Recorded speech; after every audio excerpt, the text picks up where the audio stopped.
Bharatiya Janata party. यह सिर्फ एक राजनीतिक दल नहीं, एक अविरल विचारधारा है। जन आंदोलन से उभरी एक ऐसी विचारधारा जिसकी धुरी में राष्ट्रभक्ति है, जिसके सिद्धांतों में निष्ठा है, जिसके आदर्शों में राजनीति को नई दिशा देने की क्षमता है, जिसके प्राण तत्व में एकात्म मानववाद है, जिसकी मूल आत्मा में मां भारती को विश्व गुरु बनाने का संकल्प है। अपनी वैभवशाली सांस्कृतिक विरासत और सामर्थ्य से देश का पुनः निर्माण कर एक नए भारत का निर्माण करना जिसका परम लक्ष्य है। 15 अगस्त 1947 को जब देश आजाद हुआ तो लगा कि देश विकास की राह पर चल पड़ेगा, पर प्रधानमंत्री नेहरू के पाश्चात्य प्रेम से ऐसी नीतियां बनने लगी जिनमें भारतीय संस्कृति सुरक्षित नहीं रह सकती थी।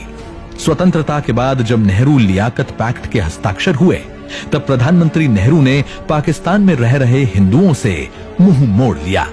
तब डॉक्टर श्यामा प्रसाद मुखर्जी ने उद्वेलित होकर नेहरू मंत्रिमंडल से त्याग पत्र दे दिया और अन्य राष्ट्रवादी नेताओं के साथ भारतीय संस्कृति की रक्षा के लिए 21 अक्टूबर 1951 को एक नए राजनीतिक दल भारतीय जनसंघ की स्थापना की। सत्ता के सुख से परे मुट्ठी भर राष्ट्रभक्तों के इस दल ने देश की एकता, अखंडता और समृद्धि के लिए संघर्ष पथ पर अपनी यात्रा की शुरुआत की। 1953 में कश्मीर का प्रश्न भारत की अखंडता के लिए एक बड़ी चुनौती बनकर उभरा। किसी भी भारतीय को बिना परमिट कश्मीर जाने की अनुमति नहीं थी। डॉक्टर मुखर्जी ने इस नियम के विरुद्ध सत्याग्रह आरंभ किया और नारा दिया, एक देश में 2 विधान, 2 निशान और 2 प्रधान, नहीं चलेंगे, नहीं चलेंगे। 11 मई 1953 को डॉक्टर मुखर्जी बिना परमिट जम्मू कश्मीर में प्रवेश कर गए, जहां उन्हें गिरफ्तार कर लिया गया। इसी दौरान 23 जून 1953 को संदेहास्पद स्थितियों में डॉक्टर श्यामा प्रसाद मुखर्जी शहीद हो गए, लेकिन उनका बलिदान व्यर्थ नहीं गया। 9 अगस्त 1953 को शेख अब्दुल्ला को जम्मू कश्मीर के प्रधानमंत्री पद से हटाकर गिरफ्तार कर लिया गया और परमिट सिस्टम भी समाप्त हो गया। जनसंघ का दायित्व अब पंडित दीनदयाल उपाध्याय जी के कंधों पर था।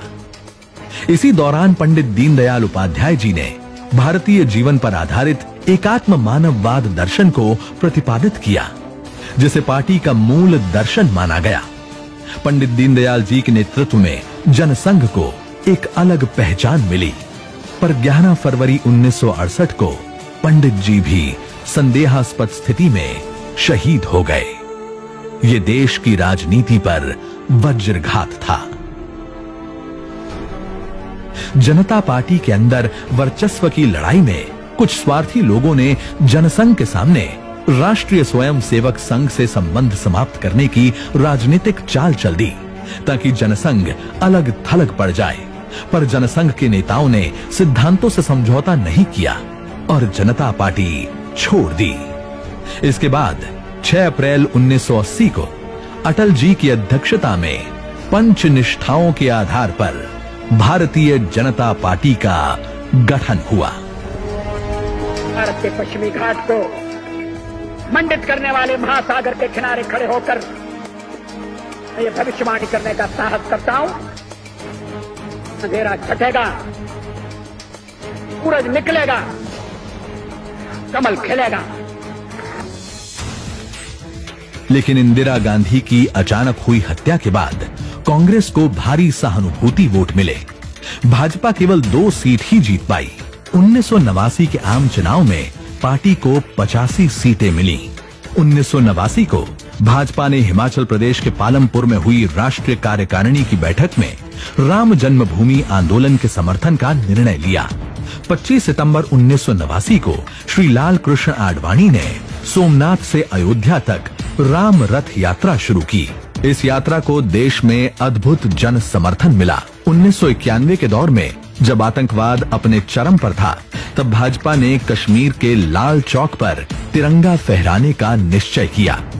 दिसंबर 1991 में भाजपा के तत्कालीन अध्यक्ष डॉक्टर मुरली मनोहर जोशी के नेतृत्व में एकता यात्रा निकाली गई। प्रधानमंत्री श्री नरेंद्र मोदी भी इस यात्रा का प्रमुख हिस्सा रहे और उन्होंने 26 जनवरी 1992 को कश्मीर के लाल चौक पर तिरंगा लहराया। वर्ष 1996, 1998 और 1999 में हुए 3 लोकसभा चुनावों में भाजपा सबसे बड़ी पार्टी बनकर उभरी और श्री अटल बिहारी वाजपेयी ने देश को सफल नेतृत्व दिया। अटल जी ने साहसिक निर्णय लेते हुए पोखरण में परमाणु परीक्षण कर भारत को पहले शक्तिशाली राष्ट्र बनाया। फिर सर्व शिक्षा अभियान, स्वर्णिम चतुर्भुज योजना, प्रधानमंत्री ग्राम सड़क योजना जैसी अनेक योजनाओं से भारत का चहुमुखी विकास हुआ। ये क्रांतिकारी परिवर्तन का दौर था, लेकिन आगामी चुनावों में समीकरण भाजपा के पक्ष में नहीं रहे और भाजपा को विपक्ष में बैठना पड़ा। यहां भी पार्टी ने एक सजग और सशक्त विपक्ष की भूमिका निभाई। कांग्रेस शासित यूपीए के घोटालों और कुशासन के नए कीर्तिमान को जनता के बीच पहुंचाया। और फिर 2014, वो साल जब देश की जनता ने एक युगांतरकारी निर्णय कर भाजपा को पूर्ण बहुमत के साथ सत्ता की कमान सौंपी और श्री नरेंद्र मोदी देश के प्रधानमंत्री बने। इसके बाद देश ने एक के बाद एक ऐसे ऐतिहासिक फैसले लिए जिनके बारे में कोई कल्पना तक नहीं कर सकता था। स्वच्छ भारत, उज्ज्वला योजना, उजाला योजना, जनधन योजना, आयुष्मान भारत, एक देश एक कर, जीएसटी और मेक इन इंडिया से लेकर स्टार्टअप इंडिया व मुद्रा योजना तक मोदी सरकार ने देश के कायाकल्प का कार्य शुरू किया। दशकों से लंबित समस्याओं जैसे 1 रैंक 1 पेंशन का समाधान किया। देश पर जब आतंकवाद का दंश पड़ा तो सर्जिकल स्ट्राइक और एयर स्ट्राइक जैसे साहसिक और निर्णायक फैसले लिए गए, जिससे भारत की मिलिट्री शक्ति को पूरे विश्व ने स्वीकार किया। ऑपरेशन शक्ति के बाद भारत जल, थल और नभ के साथ अंतरिक्ष में भी एक महाशक्ति बनकर उभरा। 2019 में और बड़ा बहुमत देकर देश की जनता ने मोदी सरकार को फिर से केंद्र में सरकार की कमान सौंप दी। तुरंत ही देश के नवनिर्माण का कार्य फिर शुरू हुआ। मोदी सरकार ने 3 तलाक और धारा 370 से मुक्ति, नागरिकता संशोधन कानून जैसे बड़े फैसले लेकर